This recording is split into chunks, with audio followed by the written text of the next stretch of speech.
निफ्टीच्या दैनंदिन चार्टचे विश्लेषण सुरू करूया। सध्या मी दैनंदिन आधाराचा चार्ट माझ्यासमोर ठेवला आहे। या सपोर्टचा चार्ट नीट पाहिला तर इथे स्पष्ट कट दिसून येतो की 23,400 पासून सुरू झालेल्या पर्यायाची गती ही सलग 4 दिवसांच्या पर्यायाची गती आहे आणि बाजाराने 24,000च्या वर बंद दिला आहे। म्हणजेच गेल्या 4 दिवसात अशा पर्यायाची गती बाजारात 600 अंकांपेक्षा जास्त आहे।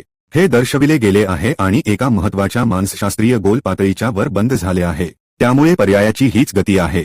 त्यानंतर बाजारात एकतर रेंज बाउंड किंवा रिप्लेसमेंट डोअर असावा, पण बाजार 24,000च्या खाली आला तरी ते शक्य आहे। बाजार 24,000च्या खाली आला नाही तर लोकांसाठी रिट्रेस किंवा रेंज बाउंड दिसणार नाही, त्यातही बाजार उपयुक्त ठरतो। त्यामुळे इथे आपल्याला थांबून पाहण्याच्या मनस्थितीत राहावे लागेल। त्यामागचे लॉजिक आम्हाला समजते।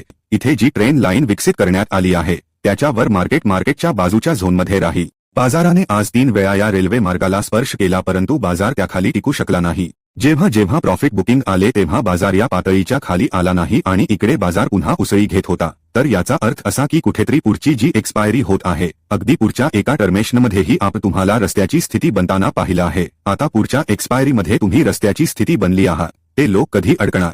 चला बहुतेक प्राइस ॲक्शन ट्रेडचा स्टॉप लॉस पाहण्याचा प्रयत्न करूया। आपल्याला तो या ट्रेंड लाईनच्या खाली पाहायला मिळेल। शिवाय काही ट्रेड्स असतील जे ऑप्शन चेनचे अनुसरण देखील करतील। मग ते लोक 24,000च्या खाली काय करतील? ते आपल्या आधीच्या अधिकायाच्या पदावर नफा बुक करण्यास प्राधान्य देतील आणि 24,000च्या खाली फ्रेश डाऊन साइडची स्थिती बनवतील। जर आपण सुरुवात केली तर उद्यासाठी आपल्यासाठी महत्त्वाची पातळी कोणती असेल? जर बाजार 24,000 पर्यंत खाली आला आणि तो येथे काही काळ टिकला तर बंद होताना अधिकारी पद सांभाळणारे सर्व लोक सहज अडकून पडतील आणि 24,000च्या खाली या महत्त्वाच्या मानसिक पातळीच्या खाली बाजारात पुन्हा डाऊन साइडची स्थिती असलेला बॅटर आपल्यासाठी जी मानसशास्त्रीय पातळी समोर येत आहे ती आपल्याला पाहायला मिळू शकते। जर रेल्वे मार्गावर बाजारपेठ असेल तर आपल्याला पर्यायाची गती पाहायला मिळू शकते आणि बाजारासाठी येथे जी समायोजन ट्रेंड लाईन येत आहे ती म्हणजे ही समायोजन ट्रेंड लाईन आमच्याकडून तयार केली जात आहे। म्हणजे आपण प्राथमिक ट्रेंड बनविली आहे।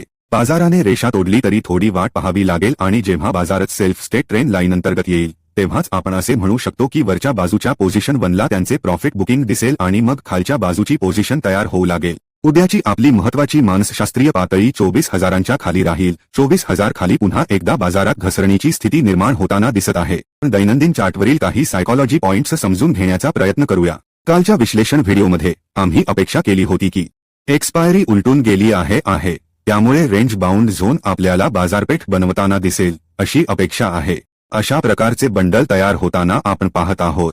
आता पुढचा ट्रिगर येईपर्यंत हा रेंज त्यांना सतत बाजारात ठेवू शकतो। त्यामुळे 15 मिनिटांच्या चार्टवरील 15 मिनिटे ओळखण्यासाठी आपल्याला जावे लागणारी ही रेंज चार्टमध्ये एक चांगली स्पेशल बेस सपोर्ट लाईन तयार होताना दिसत आहे। त्यामुळे मार्केट होईपर्यंत तो रेषेच्या खाली येत नाही, वरच्या बाजूने दबाव निर्माण होताना आपल्याला दिसेल। तोपर्यंत तो निर्माण होणार नाही। उद्या बाजार 52,677 वर आला तर बाजारात घसरणीची स्थिती निर्माण होऊ लागेल।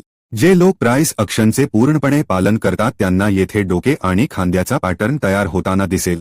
हे टेक्निकल म्हणजे डोकं आणि खांद्याचा पॅटर्न। त्यामुळे खाली बाजूची पोझिशन तयार होताना दिसते। मार्केटमध्ये बाजूलाही वाव आहे। त्यामागचं कारण म्हणजे इथे त्रिकोण प्रकारचा पॅटर्न तयार होताना दिसतो।